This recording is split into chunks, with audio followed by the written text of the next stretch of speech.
नमस्कार, मैं ट्विंकल आप सभी के सामने एक बार फिर से उपस्थित हूँ नई नई खबरों के साथ न्यूज़ मोमेंट की तरफ से और स्वागत करती हूँ आपका न्यूज़ मोमेंट हिंदी में। चलते हैं खबरों की तरफ।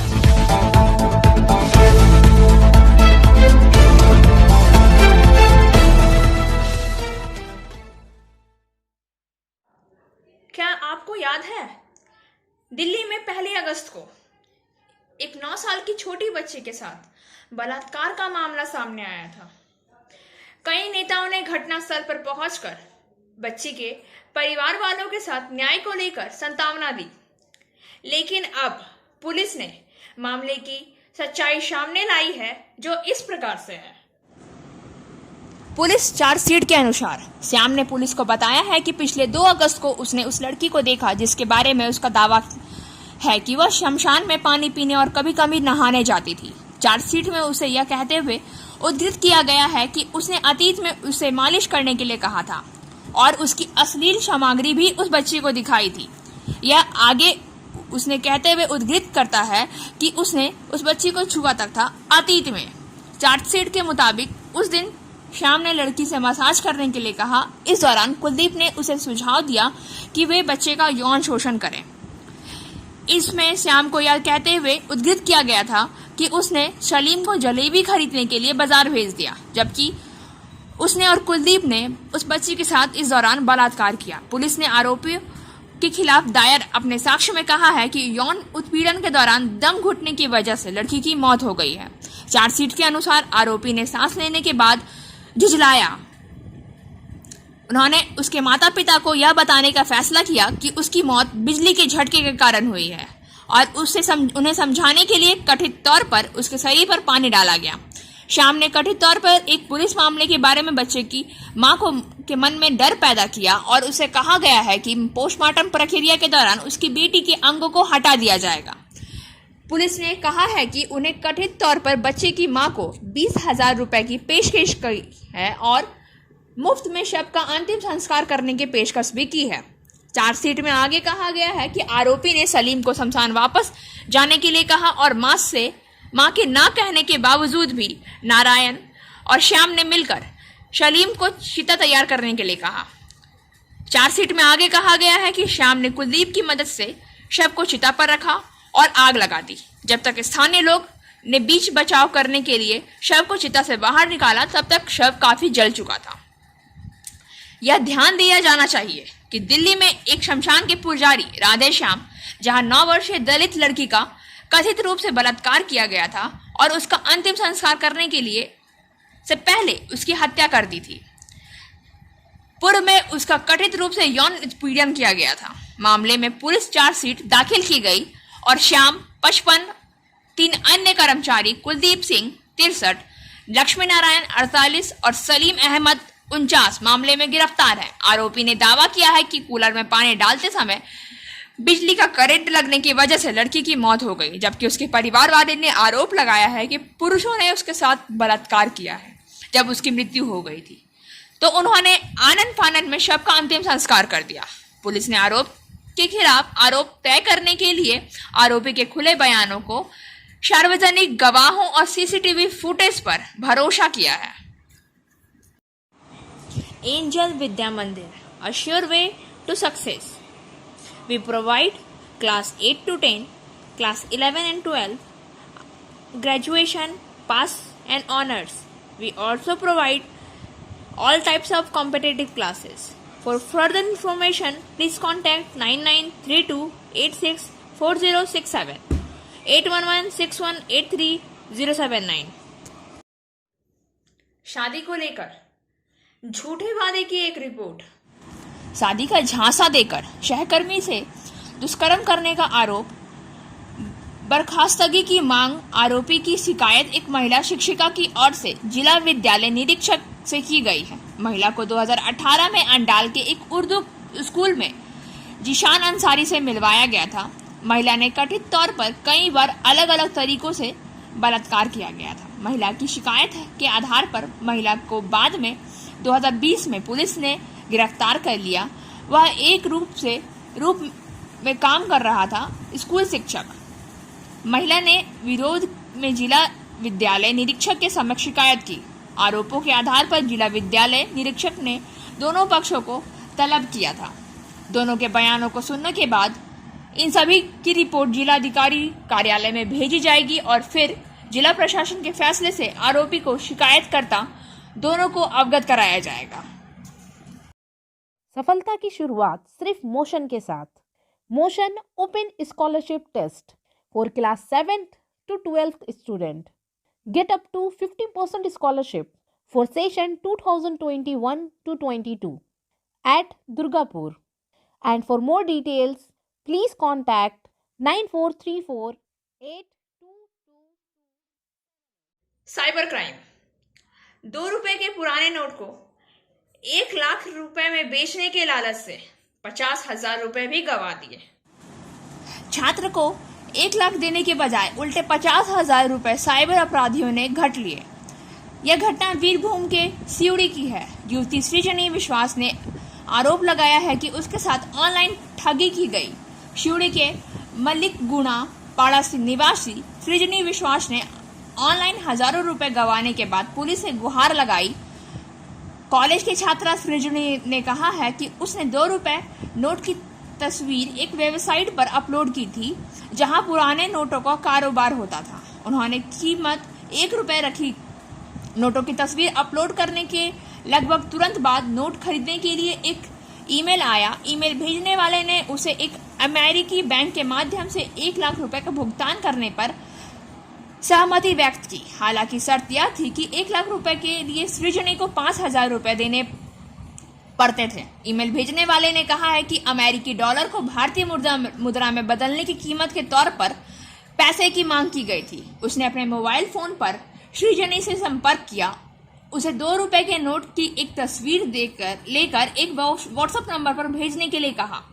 इस पर सहमति जताते हुए उसने नोट की एक तस्वीर ली और व्हाट्सएप के जरिए ईमेल भेजने वाले को भेज दी। उसके बाद उसने 5,000 रुपए ऑनलाइन भी भेजे। हालांकि उन्होंने शिकायत की है कि उन्हें कभी 1 लाख रुपए नहीं मिले। इसके विपरीत यह दावा किया जाता है कि सृजनी के खाते के कई चरणों में से 50,000 रुपए निकाल लिए गए हैं। जब उसे लगा कि वह ठगी का शिकार हुई है, सृजनी के पिता ने आखिरकार सिवड़ी पुलिस स्टेशन पहुंची और हालांकि सिवड़ी थाने की पुलिस ने धोखाधड़ी का आरोप लगाने के बाद जांच शुरू की है। हालांकि जांचकर्ताओं को अभी तक जालसाज का ठिकाना नहीं मिला है। बायोफिना, ड्रिंक हेल्दी, स्टे हेल्दी। देश का पानी देशवासियों के लिए। For trade inquiry mail care@rkmgroup.in।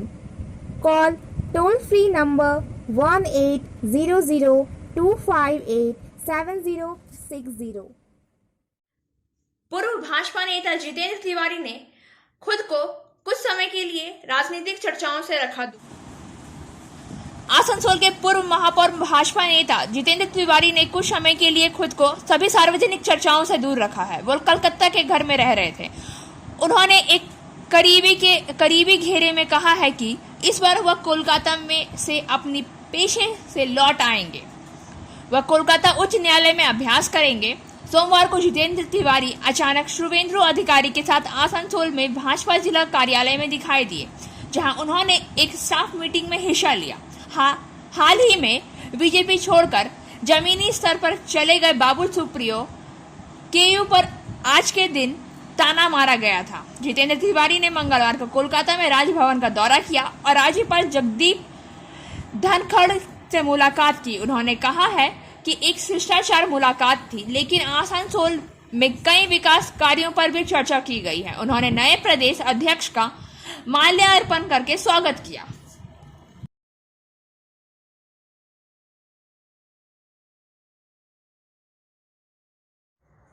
Asansol नगर निगम के आलोचना सभागार में दुर्गा पूजा को लेकर दुर्गा पूजा के विभिन्न कमेटियों के साथ की गई बैठक। आसनसोल दक्षिण थाना की ओर से आसनसोल नगर निगम के आलोचना सभागार में मंगलवार की शाम शिल्पांचल में दुर्गा पूजा को लेकर विभिन्न पूजा कमेटियों के साथ बैठक की गई। बैठक में विभिन्न विभागों के प्रतिनिधि भी मौजूद थे। इस दौरान चेयरपर्सन अमरनाथ चैटर्जी, एसपी थाना प्रभारी अभिजीत घट चटर्जी, उद्योगपति विजय शर्मा, आरपीएफ अधिकारी, ब्लॉक अध्यक्ष गुरुदास चटर्जी आदि मौजूद थे। चेयरपर्सन अमरनाथ चटर्जी ने कहा है, आगामी दुर्गा पूजा के 4 दिन सिरपांचल में किसी भी प्रकार को परेशानी ना हो, उसे पूरा ध्यान में रखते हुए पूजा करनी होगी। कोविड-19 के सभी नियमों को मानकर पूजा करनी होगी। पुलिस प्रशासन के दिशा निर्देशों के अनुसार पूजा करनी होगी। सभी विभागों के साथ मधुर संबंध बनाकर अनुमति लेनी होगी। उन्होंने कहा है, कोरोना महामारी के कारण सभी की आर्थिक स्थिति खराब होती गई है। पूजा अच्छी तरह से करने के लिए राज्य की मुख्यमंत्री ममता बनर्जी सभी पूजा कमेटियों को आर्थिक मदद कर रही है। आम जनता को चंदा लेकर परेशान न करने, सभी लोग पूजा के दिन आनंद से गुजरे। आसनसोल दक्षिण थाना प्रभारी अभिजीत चटर्जी ने कहा है कि सभी पूजा कमेटियों से निवेदन किया जाता है कि वे लोग कोविड के नियमों को मानकर पूजा करें। कोरोना अभी भी पूर्ण रूप से खत्म नहीं हुआ है। पिछले वर्ष जिस प्रकार से कोविड-19 के नियमों को मानते हुए खुले मैदानों में पूजा पद्धति को पूरा किया गया था, उसी दिशा निर्देश का पालन करते हुए इस वर्ष भी पूजा अर्चना की जाएगी। पिछले वर्ष राज्य सरकार द्वारा प्राप्त दिशा निर्देश दिया गया था, उसी का अनुसरण करते हुए इस वर्ष भी राज्य सरकार द्वारा अनुदान राशि प्रदान की जाएगी।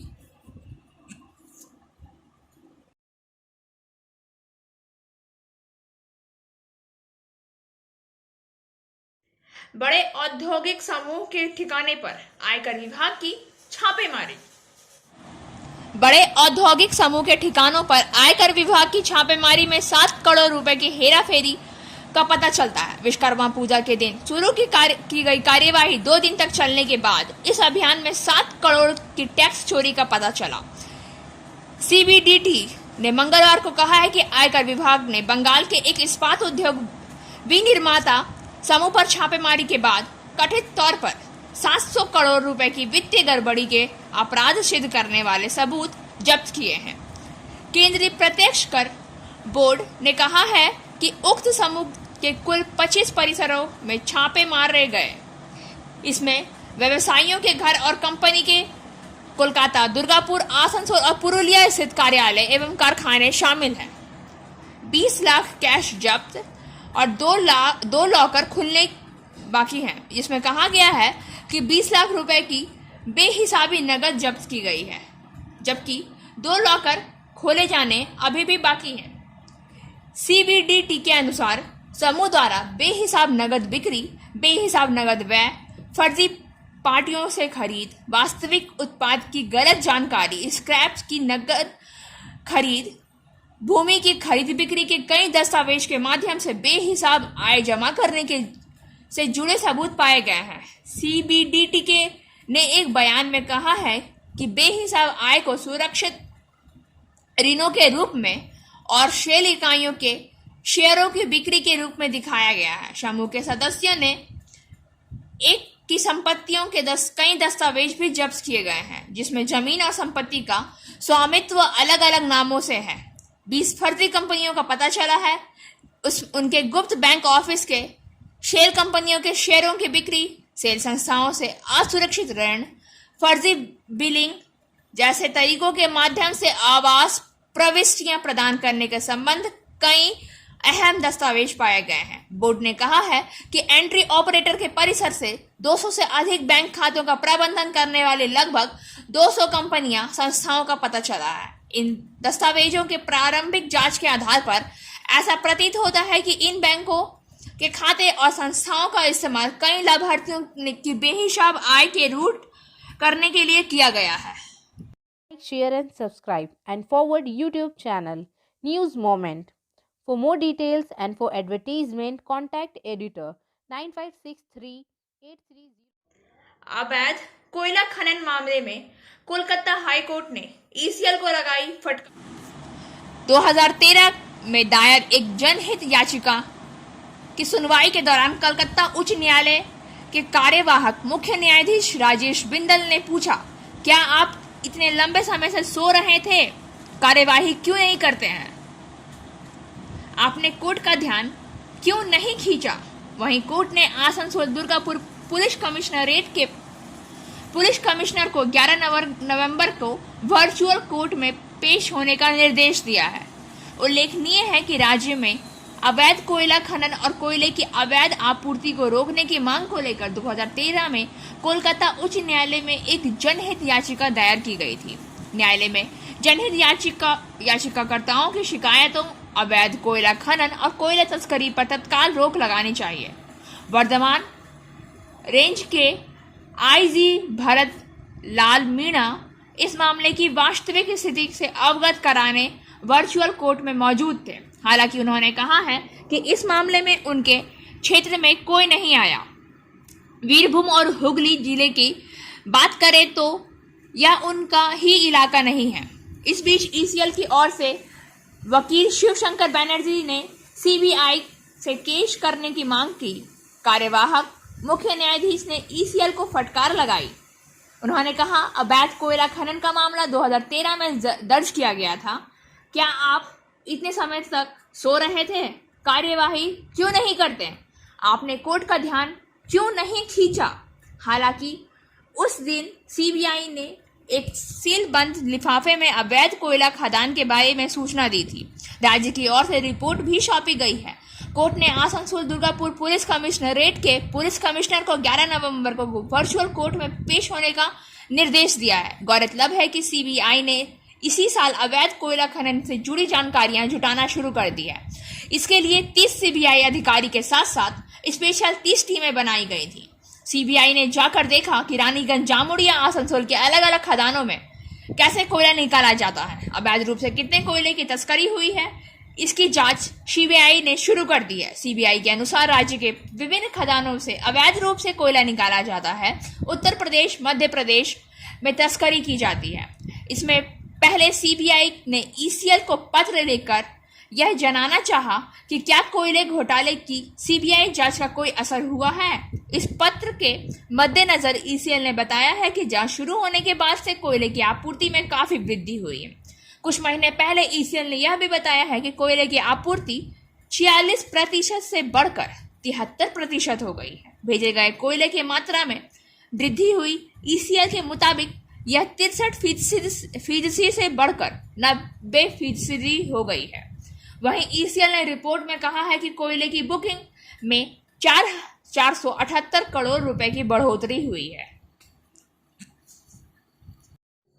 तृणमूल कांग्रेस ने बाघी मुंडी पंचायत समिति पर किया कब्जा। यह पहला मौका है जब तृणमूल कांग्रेस ने बाघमुंडी पंचायत समिति पर कब्जा किया है। बुधवार को पार्टी ने समिति का विश्वास मत हासिल किया। तृणमूल सदस्य खुदीराम केवरते बाघमुंडी पंचायत समिति के अध्यक्ष चुने गए। पंचायत समिति के सूत्रों के अनुसार तृणमूल ने कुल 13 मतों से विश्वास मत हासिल किया। उल्लेखनीय है कि पिछले पंचायत चुनाव 2018 में बाघमुंडी पंचायत समिति की कुल 21 सीटों में से तृणमूल कांग्रेस को 6, राष्ट्रीय कांग्रेस को 5, बीजेपी को 9 और फॉरवर्ड ब्लॉक को 1 सीट मिली थी। भाजपा ने बोर्ड का गठन किया। भाजपा के कार्तिक चालक समिति के अध्यक्ष बने। बाघमुंडी पंचायत सूत्रों के अनुसार बाद में भाजपा के एक सदस्य चैतन कुमार की मृत्यु हो गई और भाजपा के 3 सदस्य तृणमूल कांग्रेस में शामिल हो गए। वहीं कांग्रेस के 3 सदस्य भी तृणमूल कांग्रेस में शामिल हो गए। नतीजतन तृणमूल सदस्य की संख्या 12 हो गई। तृणमूल कांग्रेस के 12 सदस्यों ने एसोसिएशन के अध्यक्ष के खिलाफ अविश्वास प्रस्ताव लाने की मांग की। 6 सितंबर 2021 को अविश्वास मत में तृणमूल कांग्रेस ने 12 सदस्यों ने विश्वास के लिए पक्ष में मतदान किया और तृणमूल कांग्रेस जीत हो गई। नतीजतन भाजपा के कार्तिक चालक को अध्यक्ष पद से हटा दिया गया। हालांकि जब भाजपा ने अविश्वास प्रस्तावना को चुनौती देते हुए अदालत में अपील की तो अदालत ने बोर्ड गठन प्रक्रिया को स्थगित कर दिया। बाद में उसे स्थगनादेश भी हटा दिया गया। तभी से बाघमुंडी पंचायत समिति के बोर्ड गठन की प्रक्रिया अटकी हुई थी। इस मौके पर बाघमुंडी पंचायत तृणमूल के सुशांत महतो मौजूद थे। कोडरमा और महेश मुंडा स्टेशनों के बीच पैसेंजर ट्रेन के संशोधित फेरे। ट्रेन संख्या 03606 05 कोडरमा महेश मुंडा कोडरमा पैसेंजर स्पेशल का फेरा अब दैनिक सेवा के बदले सप्ताह में 6 दिन रविवार को छोड़कर होगा। आसनसोल मंडल में स्वच्छ स्टेशन के दूसरे दिन का पालन। पखवाड़ा व्यापी कार्यक्रम स्वच्छता पखवाड़ा का शुभारंभ 16 सितंबर 2021 को हुआ, जो कि 30 सितंबर 2021 तक जारी रहेगा। आज 20 सितंबर 2021 को स्वच्छता स्टेशन का दूसरा दिन के रूप में पालन किया गया। इस नियमित स्टेशन मास्टर और अन्य कर्मचारियों की सहायता से एक कोटि के इतर स्टेशन यथा रानीगंज, कुल्टी, कुमारडुबी, सीतारामपुर, मुगमा, दुमका, अंडाल, बासुकीनाथ, देवघर, चितरंजन, बड़ाकर और सिमुरतला स्टेशन की गहन सफाई की गई। चितरंजन, दुमका, बड़ाकर, रानीगंज, आसनसोल, दुर्गापुर, जलसीडी और अंडाल स्टेशन पर खाद्य विक्रेता और खाद्य व्यवस्थापकों द्वारा बर्बाद खाद्य सामग्री को अलग अलग करने के लिए अन्य प्लास्टिक व 50 माइक्रोन से कम स्तर के प्लास्टिक का उपयोग न करने को लेकर शपथ दिलाई गई। इसी क्रम में आसनसोल मंडल के एक कोटि के इतर स्टेशन पर स्वतः सड़नशील और असड़नशील कूड़ेदान उपलब्ध कराए गए।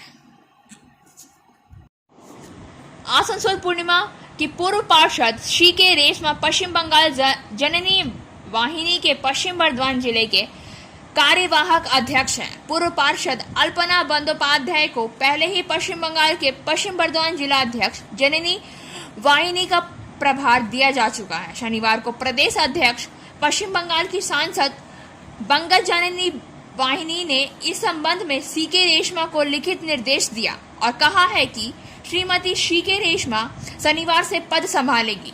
नई जिम्मेदारी संभालने के बाद पूर्व पार्षद सीके रेशमा ने कहा है कि पार्टी ने उन्हें जो जिम्मेदारी दी है उसे वह पूरा करेंगी। मैं जिले में पश्चिम बंगाल जननी वाहिनी के संगठन को बढ़ाने का प्रयास करूंगी। उन्होंने पहले एक पार्षद के रूप में कार्य किया है और एक शैक्षिक संगठन भी है। जिला अध्यक्ष व अन्य लोगों ने उनका स्वागत किया है। और अब बारी है आज के SMS ऑफ द मोमेंट की। Loser are people who are afraid of losing. हारने वाले वे होते हैं जो खोने से डरते हैं। खबरों का सिलसिला यहीं समाप्त होता है। अब वक्त हो गया है आपसे विदा लेने का। आज के लिए बस इतना ही। अब हमें दीजिए इजाजत। हमारी वीडियो को लाइक करें, चैनल को सब्सक्राइब करें और आगे की अधिसूचना के लिए घंटी वाले आइकन को पुश करना